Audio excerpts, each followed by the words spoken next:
What up, friends? It's your boy Kai. Welcome to another episode of the Vibe with Kai podcast. In today's episode, we're talking about what it really means to be a great leader from the inside out. And I'm joined by someone who knows that journey a little better than most people out there. Lindsay Yellin is a leadership coach who went from VP in advertising before 30 to helping high achievers lead with clarity and purpose and connection. So today we're going to dig into self-worth, values, burnout, how to lead from possibility and not fear. And this episode today is for anyone who feels stuck, but knows that they are meant for a little bit more. So I want to welcome our guest today, Lindsay Yellin, to the show. Hi, Lindsay. Hi, Kai. Thank you so much Yeah. for inviting me into this conversation. It's such an honor to Yeah. share the space with you and to have time with you and your listeners. Thank you so much. Absolutely. Absolutely. No, I'm really happy you're here. And I want to be able to start from like the beginning here. So anybody that doesn't know who you are can get to know you a little bit and know your background here. So for those of you that are, for those of the people that are listening or watching for the first time that don't know your story, what's the story behind becoming a leadership coach? What pulled you into that industry, into that realm? Yeah, thank you. And I love sharing my story because it feels so connected to the story that I often Yeah. hear in my clients and folks that I seem to connect with regularly. It also feels really prominent right now in our time in the Mm-hmm. career space with so much Mm-hmm. uncertainty. So to take it back, I come, as you mentioned in the intro, from the world of advertising, and I working in account management there for over 12 years. And little Lindsay was doing everything right. She was climbing the ladder very successfully. Yeah. And I was really proud of the work I was doing. I was getting the accolades, I was getting the promotions, I was getting all the great feedback. But very early on, I had something that I like to call as a career ache. And it's just like had this sense of knowing that something wasn't right or I wasn't reaching my potential. Like you mentioned earlier in the intro, like the knowing that I'm destined for more. And it just Uh-huh. felt like that. It was like, I'm doing great. The boxes are being checked, but something feels there's a void here. What is that? Uh-huh. I didn't know Yeah. how to answer that because I had no idea how to figure that out for myself. And so I just continued to do what everyone expected me to do and what I thought was the right thing to do until fast forward years later. I became my boss's boss's boss. That early on, I recall very vividly being like, I don't want to be that. And one day I looked up and I was that. And the ache became something that I couldn't really ignore anymore because it felt like it was such a um, dishonoring of myself.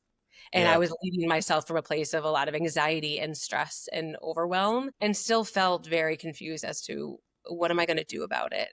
The only Right. clarity I had was I knew something had to be different in order for me, for something to be different. Like I had to do something different, which Sure. what got me into got me into coach training. Yeah. And it was through that process of going through coach training where I was not just learning how to coach and loving that, but being coached myself. And for the first time, I was being put in a position where I was actually asking myself some of these questions like, what do I really need? What do I truly value? Where are my values being honored or dishonored in my current place? What is my purpose and what do I do aligns to that and what doesn't? So I was actually learned how to listen to myself and lead myself for the first time. And I Right. think we go through so much of our career without really ever being put in that position with that type of agency. I agree 100%. And it's funny you say that because I'm very lucky that the position that I currently work in that I found a position in my career. I work in marketing.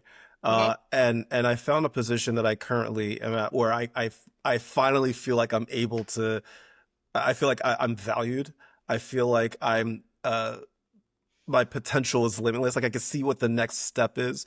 And it Yeah. took the longest time to get that because my previous two places where I worked, I didn't feel that at all. Mhm. I didn't feel like the people above me believed in me. And I was often seeking validation from outside sources. And it took me a while to kind of realize that, it's okay to validate yourself, and to know your worth and to fight for that. And one of the things that you say that stood out to me that I love. You said that you lead from possibility over fear, which I love. So obviously, in the world that we live in today, there's a lot of fear. There's a lot of fear. Where's the next paycheck coming from? How are we going to pay for this? How am I going to do this with my life? All that. So how does that look on like your worst days, how does somebody lead with possibility over fear when it sometimes feels as though fear is what encompasses a lot of what we do and deal with every day?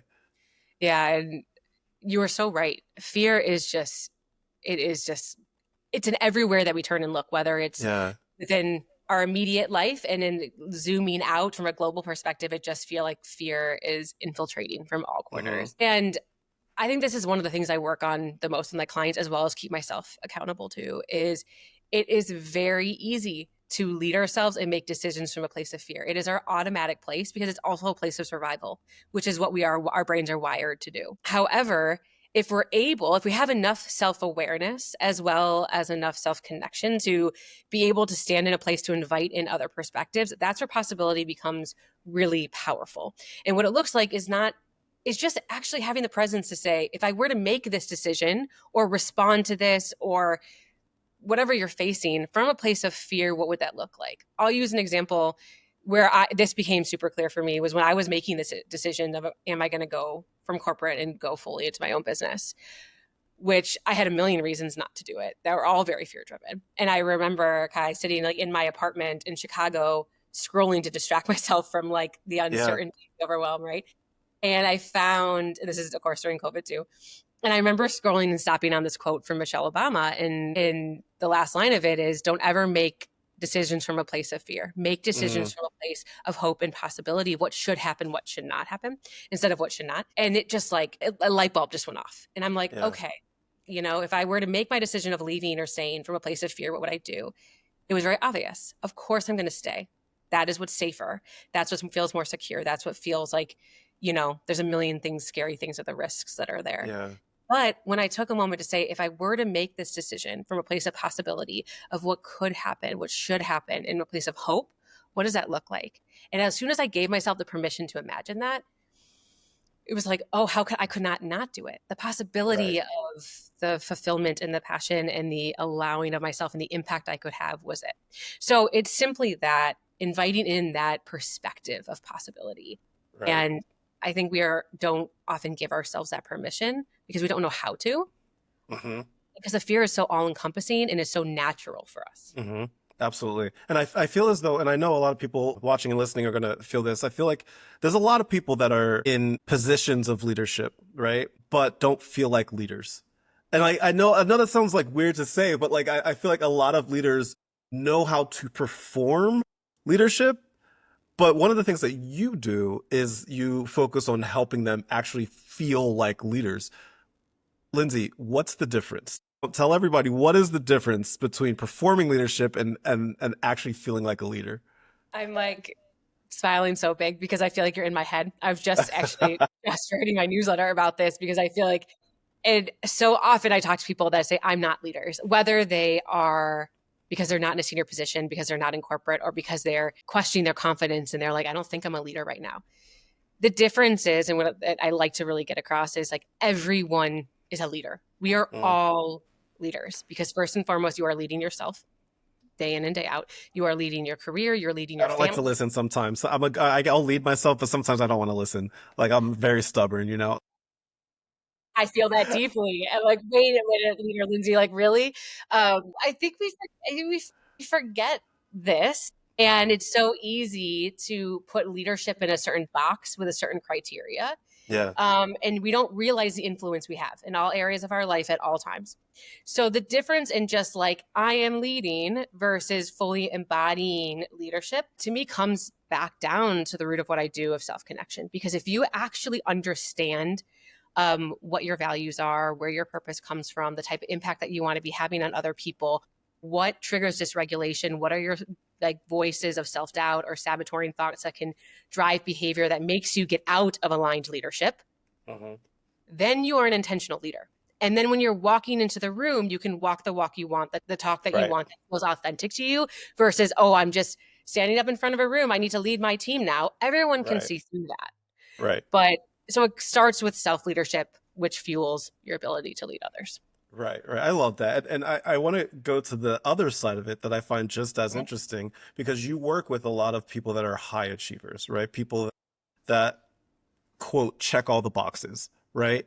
but they still feel as though they're not enough. Why is that? Why do you feel like so many people, there are so many high achievers out there that do check all the boxes of being a good leader, but still feel as though they're not enough? Yeah. Where, in my perspective, that comes from is place of self-compassion. I Mm-hmm. believe that to be um, in a place of strong leadership, it takes, I always talk about the three C's, and it's curiosity, it's courage, and it's compassion.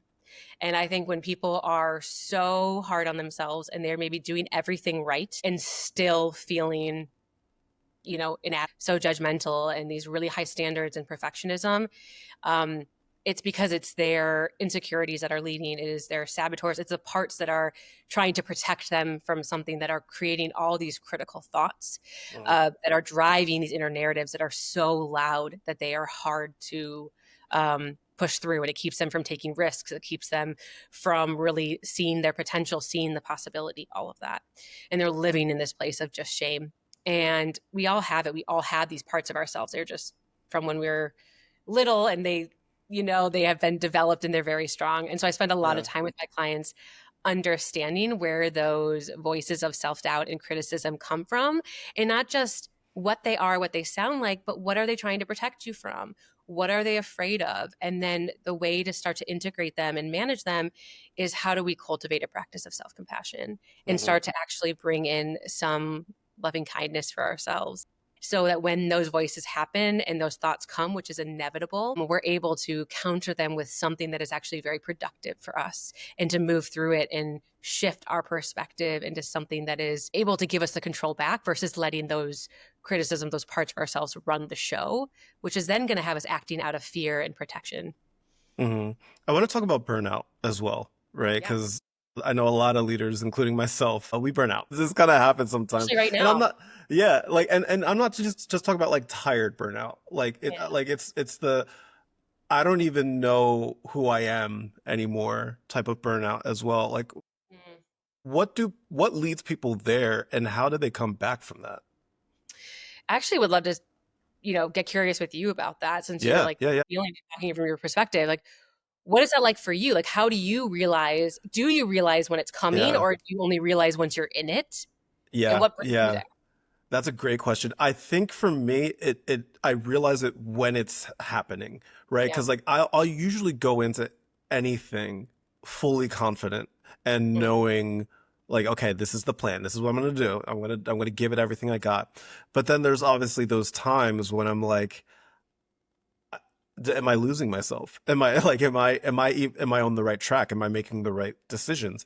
And that kind of back and forth internally is freaking exhausting because Yes. like I know that I want to give it everything that I got. I know what it takes to be a good leader, but then sometimes I'll doubt myself, even if like one small thing goes wrong, or if Yeah. like I spend so much time planning something and like maybe like somebody criticizes it and I'm like, like it could be really, really tough. So I think for me, the burnout that happens in the middle of it as I'm processing what's happening and how people are reacting to it and what the results are of everything are. And I think what brings me back is I just honestly give myself grace. Yeah.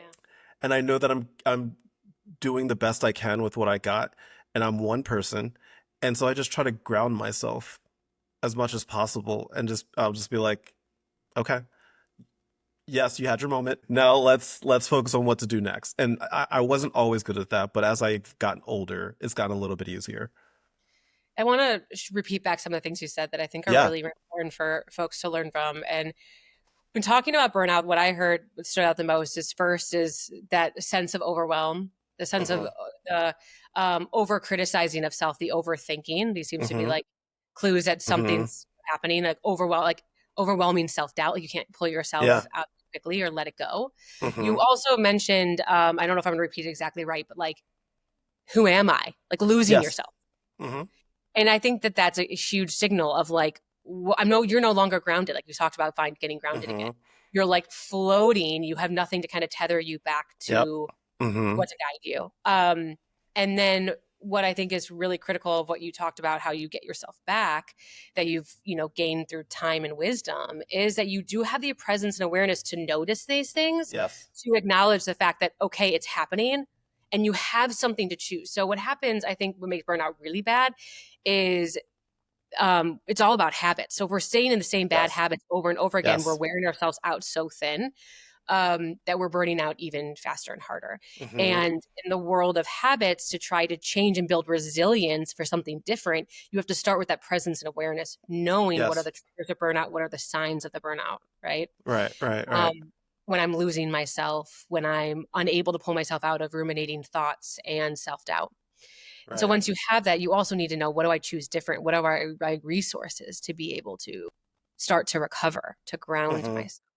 And I think a Yeah. lot of people don't have that, or they're in situations or roles or companies that even with those, the work is so relentless that they don't restore them in the way that they truly need. Right. Right. What do people do if, let's just say they go through their career as a leader let's just talk about like one company, and as the time goes on they start to realize that the company is starting to unalign with what your values are. What do you do?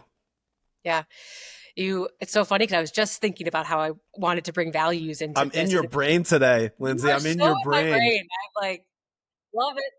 No, values is one of the cornerstones of the work that I do with Hmm. clients, because when in burnout, like you said, am I losing myself, and you're kind of floating and you don't know what's gonna, Hmm. what to do. It's often that we've lost sight of our compass, and our values are our compass. So one of the first things I do with folks I work with, who are often coming to me because they're like, I'm made for something more. I want something different, but I have no idea where to start. Do I stay? Do I look for another Right. position? Am I leaving? Do I make 180? Whatever. And you first have to figure out what's going to guide you. You got to reconnect to your compass, which Hmm. are your values. So when thinking about how do you handle, like if you feel like your company is no longer aligned to you, you first have to be able to name and understand what isn't aligned anymore. Mm. And doing so through the lens of your values. So I work with my clients to go through a pretty hefty process, not just like name what we think we value, but to really interrogate it and get super Yeah. clear of just like those 1 to 3 core values, not just their names. What do they actually mean? How do they come to life in how you lead yourself or honor yourself, but also others? And then looking at the company and saying, does your company no longer honor integrity the way that it used to?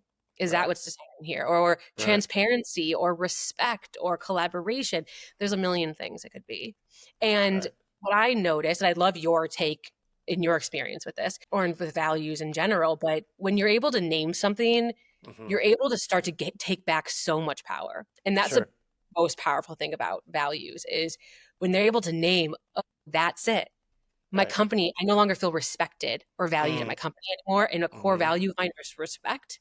So every day I'm walking into a place and I no longer feel respect. I need X, Y, and Z to feel respected. Hmm. Okay. Then we have a conversation to say, are there ways you have agency to be able to take that back? Can you advocate for Right. yourself? Can you shift the conversation? Where do you have responsibility here?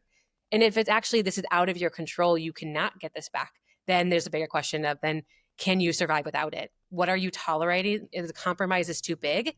If it is, then we need to be talking about, if you need to make a bigger change, you need to leave. Right. That was actually going to be my next question. Like as you were talking, like the word that stands out to me is the word possibility, right? Like I feel like like if we see the possibility, then we tend to fight more for what we believe in within a company as a worker, as a leader, especially. So that conversation that you were just alluding to, like that tough conversation that you have to have with yourself or with your company about what the next step is, because sometimes the possibility is just not there. So what does a person do? How do they have that conversation? What do they even say to themselves when they feel like they're genuinely is just no path forward? Yeah. A big part of it is acceptance. So I Mm-hmm. worked with client once where we were able to name and articulate these things. And they were Mm-hmm. working for a company where it was very evident their values are not being aligned. They were not getting what they required from their career, from their values, from their purpose, from work. However, despite working together for a long time, it was just like a stuckness of so much resentment and frustration. And it took us a while to name and realize that they were still holding on to this like hope and belief that Yeah. the company was going to like suddenly prove them wrong and show them the respect, show them the value, Yeah. actually care about what they're doing, and it was going to change. So they were like holding on to this hope without acknowledging the reality that they were in. And until Yeah. they were able to acknowledge and give themselves permission to say, okay, I just have to accept that this company is no longer what I wanted it to be, hoped it would be, or what it was, Hmm. then you're able to like let go of that attachment. And that creates a space for more of the possibility of, Right. okay, and now how do I give myself permission to go forth and advocate for now that I truly know what I need and believe that it's actually possible that I can find it. But if you're still holding on hope and tethering to where you are, but through a place of like resentment, that is taking up so much energy and space and time that you could be putting forth towards the job searching, the networking, Right. the building up the confidence and the skills to be able to find what you truly deserve. Right. Where does with that said, where does self-compassion come into play? Because Mm, I feel like self-compassion, I know a lot of people struggle with because I mean, like I'm a high achiever and I'm very hard on myself. I hold yeah. myself to a very high standard. And when I go into certain situations at work, when there's Hmm. certain projects that I'm working on, there's a standard that I hold myself to, like boss aside, team that I'm leading aside, expectations aside from the company itself. But for me personally, there's a certain expectation that I have. And when I don't meet my own expectation, the self-compassion is a big struggle. And I know that's a big issue with a lot of leaders out there. And I feel like that's one of the most difficult skills, I guess, to develop as a leader. What do we do? Why do we struggle with that? And what do we do about it? Yeah. So I'm so glad you're bringing up self compassion. I think it's one of the most important skills within leadership that is the most under recognized Yeah. and utilized, especially in our country. It's just something Yeah. that is, and it's actually one of the hardest things to cultivate. Okay, you want Mhm. to name your values and learn how to lead from the lens of your values or define your authentic leadership style through your values. Might take some time. You got to build up some habits, but like Mhm. you'll get there. It makes sense. Yeah. Learning how to be lovingly kind to yourself regularly in the hardest of moments Mhm. is so hard and there is so much resistance. The reason Mhm. why there's so much resistance is because there is this belief that if we stop being hard on ourselves, that we're going to like lose our edge and we're no Right. longer going to be motivated. Right. Right. And people don't realize that actually the data shows there's a lot of work around self-compassion from Kristen Neff, if you're familiar with, she's really incredible. And she has found out through her data that a lot of that actually is not true, that we are actually able to recover from burnout. We're able to take greater risks. We're able to find more success if we're actually able to show up for ourselves as a loving friend, as someone who's there to Mhm. support versus berate. Mhm. And a lot of the lack of self compassion comes from what I was talking about earlier, those parts of ourselves that are jumping in to protect us. Because if we assume the worst case, if we're the hardest on ourselves, then we're protecting ourselves from other people doing it, what other people are Right. thinking, by disappointing ourselves, disappointing others. But we have to find what's the 10% that's useful in that, the kind of the drive, the expectations, the parts that actually do allow us to show up and stay motivated and do our best work. But when Mhm. we are pushing ourselves so hard that we're only being critical and harsh and pointing out every single thing that's wrong, then we're actually sabotaging ourselves. Right. Right. And and so I Right. actually am curious for you as someone who is a very high achiever, has very high Yeah. expectations for you, what does your self-compassion look like? How do you know, Yeah. is it something that you practice? And how does it support you? Yeah, I had to learn how to practice self-compassion, mainly not just even from a work-related thing, but as a content creator where everybody has an opinion and everybody will let you know it. And I had to learn how to be kind to myself because it was starting to hurt me, like mentally and at times physically. Like I couldn't sleep. I couldn't focus. I thought that the work I was doing wasn't good. And it kept getting worse. I started to eat bad. I started to, all this stuff that had like this snowball effect on my life. And I had to learn, and it's something I still practice to this day. I had to learn how to just be kind to myself. There's always going to be things that pop up that I can't control, nor should I try to control. So if I could just focus on the things I can control, which is me, I can control me. I can control how I think about things. I can control how I react to things. I can control, how I feel about things at times. I wanted to practice just like I said before, giving myself grace, but also just being kind to myself and being like, you know what, Kai, you did a good job.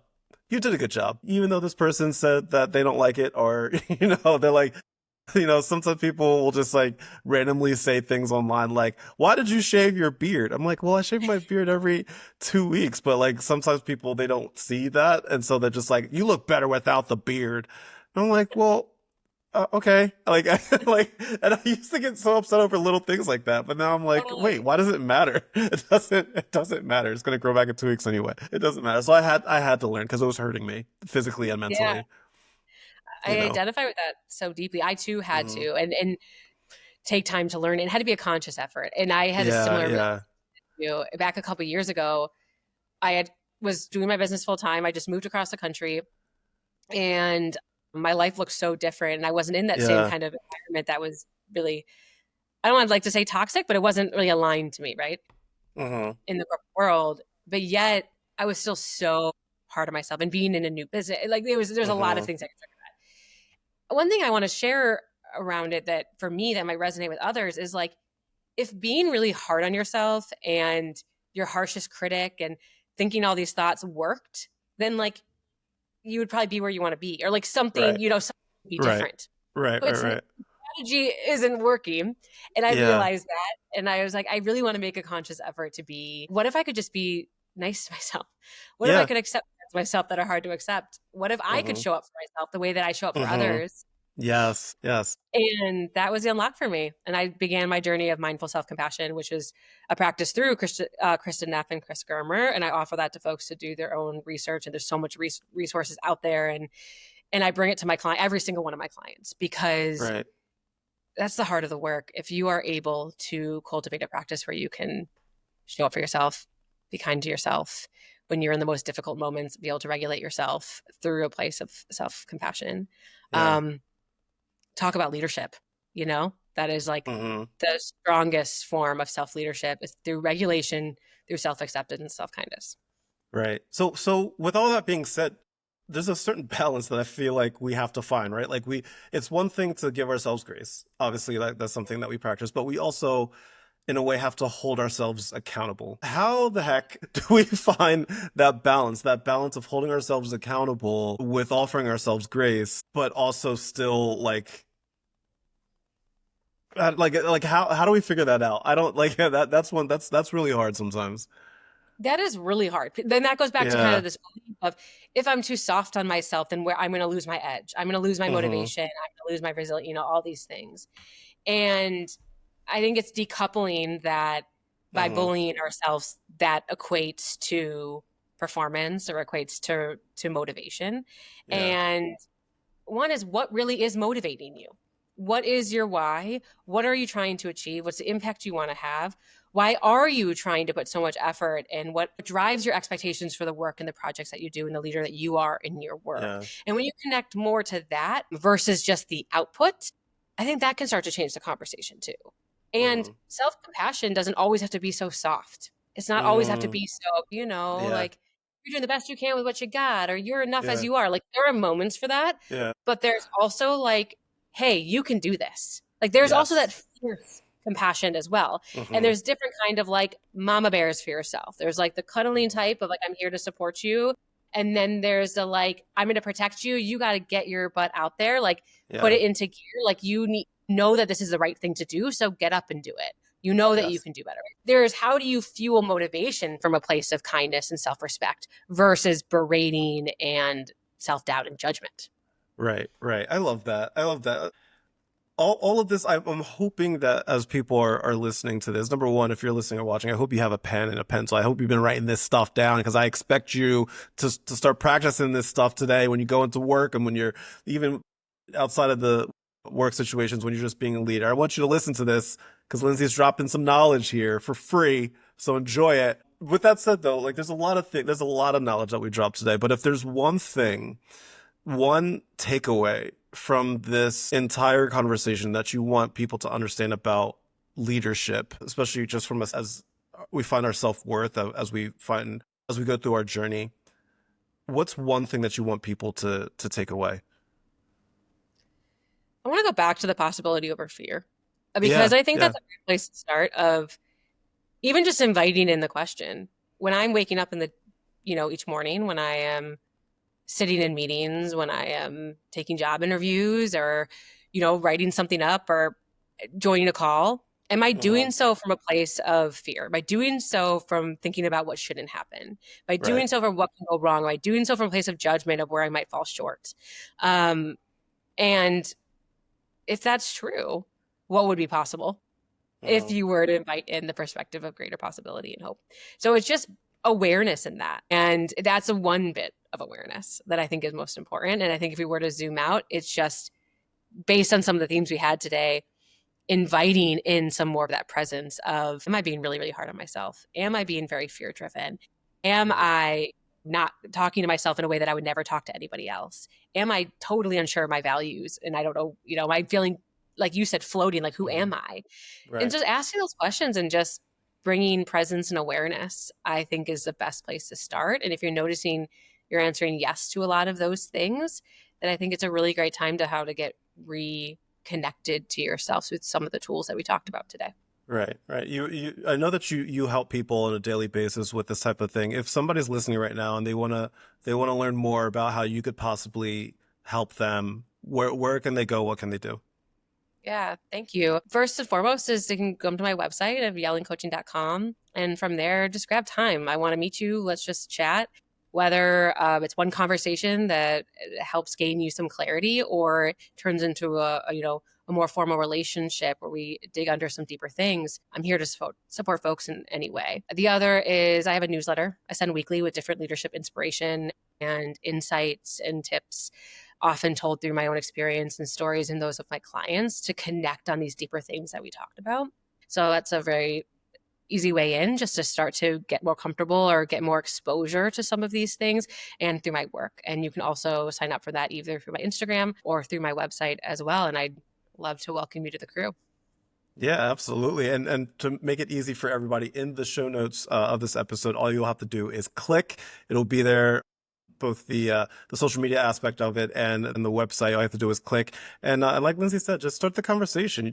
Even if you're not sure what the next step is or what to do, like, I think just having that conversation would be useful, because I feel like if you're listening to this right now, especially if you've come this far, I think you know that, like, you're meant for something more. I'm getting that feeling. I feel it through the energy that you're giving right now. I feel like you're meant for something more, and Lindsay can help out with that. Lindsay is here to help you reach that next level, both from a personal perspective and a professional perspective. Lindsay, thank you. Thank you so much for being here, for chatting with me, for sharing your insight, your heart, your passion for helping people lead from a deeper, more connected place. I think that's important now more than ever, as you mentioned before, especially for my audience, for the women out there. This is a really, really good conversation to have. If you're listening and you want more of Lindsay's magic in your life, be sure to follow her on Instagram at Lindsay Yellin. Check out her leadership coaching at yellincoaching.com.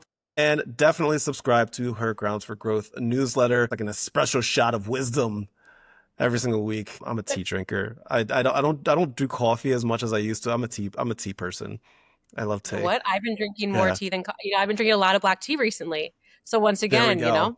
there we That's go. why that's why we connected. That's exactly why, because tea drinkers, we just connect. And if this episode resonated with you, I'd love to hear from you. Share your biggest takeaway, share a leadership win, or a moment where you chose possibility over fear.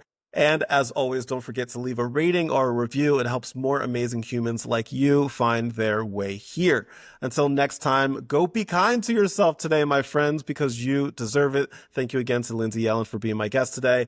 Always, my friends, it's your boy Kai. As always, much love, good vibes, and I will talk to you later. Goodbye.